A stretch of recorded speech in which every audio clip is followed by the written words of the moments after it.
আজকে কিন্তু সাথীদের বাড়ি কালী পুজো, তো সেই জন্য কিন্তু ঠাকুরমশাই চলে এসছে আর সব কিছুই কিন্তু জোগাড়জান্তি হয়ে গেছে। তো এখন কিন্তু ঠাকুরমশাই পুজো দেওয়া স্টার্টও করে দিয়েছে। আর এইদিকে কিন্তু আমরা ঘরের মধ্যে ছিলাম আর এই বুনুটা কিন্তু খুব সুন্দর নাচানাচি করছিল।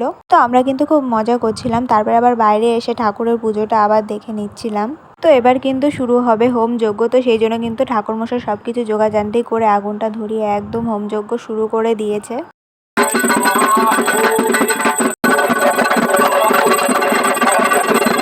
তো একটু পরেই কিন্তু অঞ্জলি দেবে সাথীরা। তো তারপরে কিন্তু পুজোটা হয়ে যায় আর আমাদের প্রসাদ দিয়ে দেয়। তারপরে কিন্তু আমরা আম কুড়িয়ে এনেছিলাম, তো সেটা কেটে নিয়ে আমরা খাওয়া শুরু করে দিই। আর এইদিকে কিন্তু সব টেবিল মেবিল পাতাও হয়ে গেছে। তো সবার লাস্টে কিন্তু আমরাও বসে পড়ি প্রসাদ খেতে।